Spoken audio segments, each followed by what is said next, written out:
Andrew, Mr. Wellness, sir, my Prime Minister, I know you have a whole heap on your plate right now.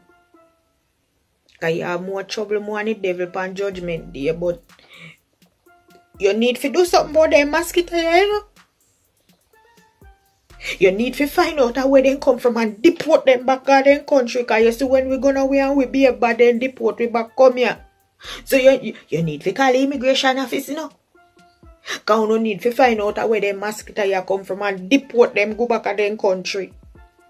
Oh, you mean to tell me say, me light me destroyer and the mosquito blow you out like a birthday candle. Eh? I remember they said this is bad destroyer, black one this you know. Eh? Then can't stand ya. Me spray out my house before me left yesterday and when me come in last night, thinking mosquito them die. Me see one of them I use a bag and a spray under their arm. Eh? I can't lie down comfortably in my own home. A mosquito them hot for evict me. Me put all mesh over my bed. A mosquito tear in a two. Then can't stand ya, sir. They need to be deported. Eh? One time you look after them and they would have run. Now them a turn up to you like a them a declare war. They can't stand ya, sir. Find out where they come from and deport them. On the spot news media, we got the latest news. We don't care about the views, we just representing right. Put local news internationally every night. On the spot, wave that Jamaican flag from left to right. Let's get it right, y'all know the type. We ain't dealing with the hype. We make it take flight. Yeah, man, my viewers and subscribers, what go on? A blessed and wonderful Thursday evening to each and every person out there tuning into On The Spot News Media. Now, my peeps, I don't know how we do it over on this side. So we have a few stories to share with you, the regular members of Chan Public and also members of the diaspora. So please like the video, share the video, watch the entire vlog so you can get a full understanding and a better appreciation of everything we are going in Jamaica. So watch your snow, my peeps. We're going to kick it off in the evening and wait a really sad story.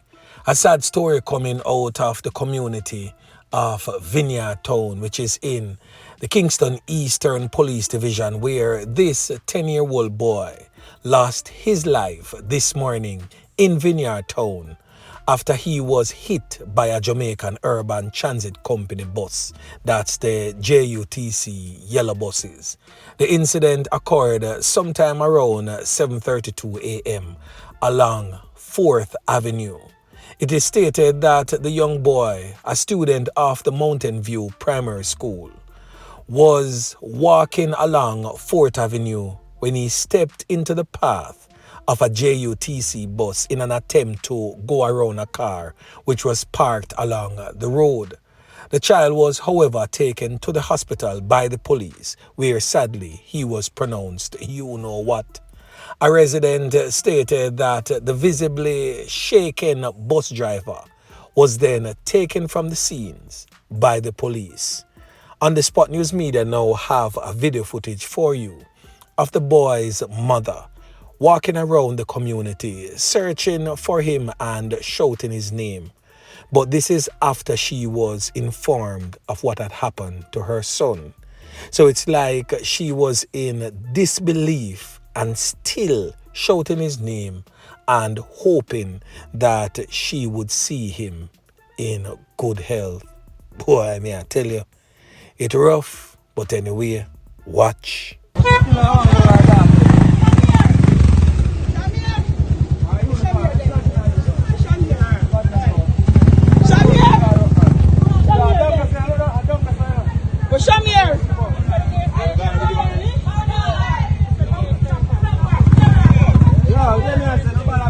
So On The Spot News Media would love to take this time out to offer our most sincere condolences to the bereaved families of 10-year-old Shamir, Jajagad, can just imagine how his mother is presently feeling.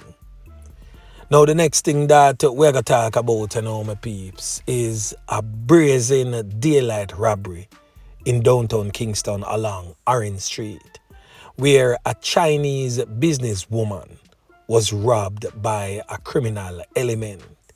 Now, as it approached the Yuletide season, the Christmas season, vigilance must definitely be the order of the day, as it is a known fact that around this time, we will most definitely be seeing increased presence of criminal elements trying to loot and plunder from the most vulnerable to satisfy their own selfish needs because they don't want to work. So as I stated earlier, vigilance should be the order of the day. But anyway, watch.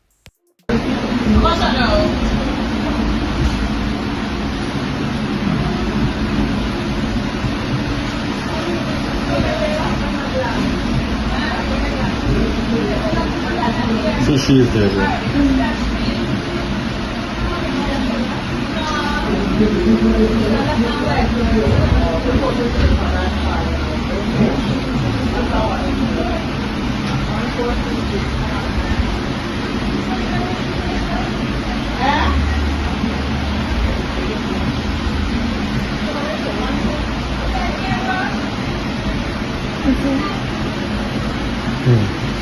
Now, the next thing that we're going to talk about, my peeps, is that the Jamaica Defense Force reports that its Coast Guard intercepted more than 990 pounds of the illicit white drug. We are talking about the bricks and bricks presently on your screen. It is stated that it has a street value estimated at $3.7 billion. It took place during what they describe as a joint counter-narcotics operation off the southern coast on Wednesday. The seizure occurred after the 1st District Coast Guard officers on routine patrol pursued and stopped a vessel suspected of carrying illegal drugs. So right there and then, another decent spot of work again by the soldier them. Yeah, man. Now, the next thing that we're going to talk about, my peeps, is an Indicom report that says 67 security force members charged with assault and murder since January of 2024. So the Independent Commission of Investigations, Indicom, have stated this. And this is from January 1, 2024. Up to September 30 of this year, based on rulings by the Director of Public Prosecution. The Indicom boss says that some 49 of them have been placed before the courts up to September 30. So we're going to hear now from the Indicom Commissioner, that's Hugh Faulkner, who says the use of body-worn cameras can benefit both members of the security force as well as residents during its investigations. Now listen. While the Commission with these data may be viewed as effective in its oversight functions, the addition of body-worn cameras will enhance and heighten the integrity of the investigative process and build public trust and confidence in the security forces. Now, the next thing that we're going to talk about, my peeps, is coming out of the St. Catherine North Police Division, where detectives assigned to the St. Catherine North Police have taken a man into custody in connection with the suspected fatality of his elderly mother, whose decomposing body was found in his home on Wednesday. The deceased woman has since been identified as Jasmine Grant, but more popularly known in the streets as Sister Grant, said to be about 80 years old and a retiree of Cheesefield District in the parish of St. Catherine. Now, reports reaching on the Spot News Media would suggest that sometime around 11:10 a.m., the police were alerted after members of the church visited Grant's home after several unanswered calls to her phone. It is stated that upon entry to the premises, the female's lifeless body was observed on the floor in an advanced state of decomposition. The police theorized that her life was taken sometime around November 12th, which was when she was last seen alive. Initial checks revealed that several knife-up wounds to the head and upper body was observed by the police. The scene was processed and the body removed for post-mortem examination. Her 53-year-old son was, however, taken into custody by the police, and the Linstead Criminal Investigation Branch is presently probing that particular matter. Now, boy, I better tell you, say a whole heap of clean clothes mad people a walk up and down upon the land here, you know. Because what could have really prompt a regular ones and ones to take the life of his own mother? Jaja God. The thing rough, but anyway, make we continue. Now the next thing that we are going to talk about, you know, my peeps, is coming out of the St. Elizabeth Police Division, where the St. Elizabeth Police are reporting a continued success in reducing the parish murder rate. The parish has since recorded 13 fatal knockings and clappings by the hands of criminal elements since the start of this year. Superintendent Coleridge Minto, head of the St. Elizabeth Police Division, said since the start of the year, major crimes have been on a downward trajectory. So we're going to hear now from the superintendent in charge, that's Coleridge Minto, as he weighs in and give us more in this report. Now listen. We still have to ensure that crime remains low, and that whilst we are rebuilding, we are also allowing persons to be able to enjoy a safe parish. We have had 13 murders since the start of the year, and that is the lowest figure in the last 25 years. And so the parish is doing well. Major crimes have been done, robberies down, shootings are down, all our major crimes, except for break-ins, which we had in the earlier part of the year. We were seeing a spike in that, and where the numbers are coming down. But beyond break-in, all other category of major crime, those are down. And so we are continuing the enforcement across the parish. And still in the St. Elizabeth Police Division, Superintendent Coleridge Minto, the commanding officer for St. Elizabeth, is welcoming hurricane relief efforts by Alcor Windows and Doors and Ripton Construction, who have partnered to provide housing solutions to the affected residents in Parricide district in the parish. So we're going to now hear from Superintendent Coleridge Minto as he weighs in on this great partnership between Alcor Windows and Doors and Ripton Construction. Now listen. Coleridge Minto, Superintendent, Divisional Commander for St. Elizabeth. I am here in the Parricide area, which is part of the Black River policing space. And as you can see behind me, there are two companies that have come into St. Elizabeth to assist with the relief efforts. One is Alcor and the other is Ripton Construction. Both companies have partnered together. I'm very pleased with what I'm seeing here. They are doing some housing solutions for some persons in this area. As late as yesterday, would have distributed almost 100 mattresses. And I note the support that they're giving to this community, in addition to what is very critical now along the stretch, being very dark at nights.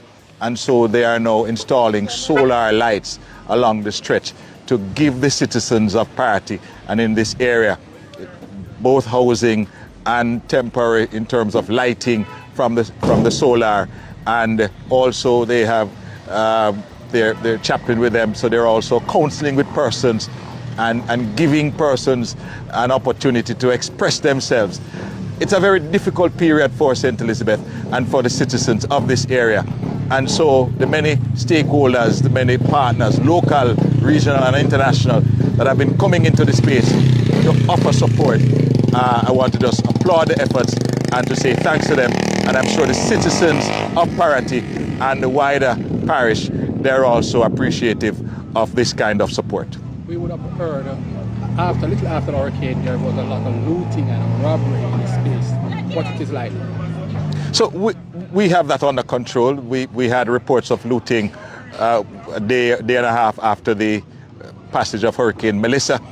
Got support from some external assets, specialized operations, the National Police College, and other formations that came into the space. It's now under control. We don't have any further reports of looting, and persons are now trying to establish themselves. We're doing the cleanup phase, and the rebuilding will naturally start after. In terms of crime, is crime down, up, or just maintained? St. Elizabeth generally, since the start of the year, we've been seeing a downward trend in our major crimes. We have not seen any increase since Hurricane Melissa, and just today, I led a team of nearly 100 officers going across into some spacing with a major operations. We still have to ensure that crime remains low, and that whilst we are rebuilding, we are also allowing persons to be able to enjoy a safe parish. We have had 13 murders since the start of the year, and that is the lowest figure in the last 25 years. And so the parish is doing well. Major crimes have been done, robberies down, shootings are down, all our major crimes, except for break-ins, which we had in the earlier part of the year. We were seeing a spike in that, and where the numbers are coming down. But beyond break-in, all other category of major crime, those are down. And so we are continuing the enforcement across the parish, albeit that Black River and some sections of the parish have been hit by Hurricane Melissa. It's important to note that the entire parish is not feeling the same impact all across. If you go over Junction, it feels like there's business as usual. Black River, which is totally shut down, but there are other parts of the parish. And so we are doing our operational activities, we're maintaining our presence, we're continuing the stakeholder engagement to ensure that the parish continues in terms of downward trend in major crimes. Now the last thing that we're going to talk about in the evening, my peeps, we have 3 criminal elements who have been listed as wanted by the Jamaica Constabulary Force. And first on that list is Christopher Comrie.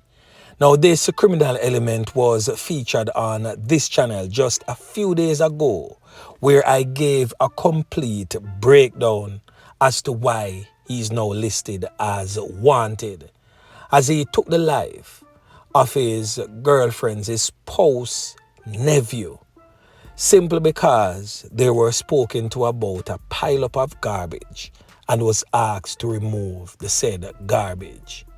That spiraled into a verbal turn, physical altercation where a knife was brought into play, where Christopher Comrie used that knife to inflict several knife wounds, to include a slashed throat. The man deal with the situation grimy, leaving that young man lifeless and his mother forever traumatized. Now Christopher Comrie is presently on the run. Them call him Chris in our streets. He frequents Duncan's Avenue in Waterford, St. Catherine, and Parricide District in Yallas, St. Thomas. Now the next criminal element present on your screen has since been identified as Jermaine Beckford. Now this criminal element here is wanted for larceny of a servant. Now anyone having any information surrounding the whereabouts of Jermaine Beckford, please alert the nearest police. And last but most definitely not the least, again, Courtney Anthony Ashley. We are talking about the criminal element we name Bloodstain or Biggs who come from Waterhouse. This criminal element here is wanted for a slew of gun-related crimes long. So, you name it, Bloodstain is wanted for it. There have been rumors spreading all over in the streets that he's no longer in the island. But Bloodstain remains wanted. So if he's seen in any one of these Caribbean islands, please alert the Jamaican authorities immediately, as this criminal element must be considered armed and dangerous. So do not approach, but call the local or the Jamaican authorities if seen in any Caribbean country. And as always, if you don't wish to speak with the police, link on the Spot News Media or any like-minded vlogger. Give us the information and we will most definitely pass it on to the relevant authorities who can make effective change. Yeah, man. So, until then, my peeps, remember to like, share, subscribe to the channel. Stay tuned to On The Spot News Media as I continue to bring you fresh news and updates in subsequent newscast. On The Spot News Media. Yeah, man.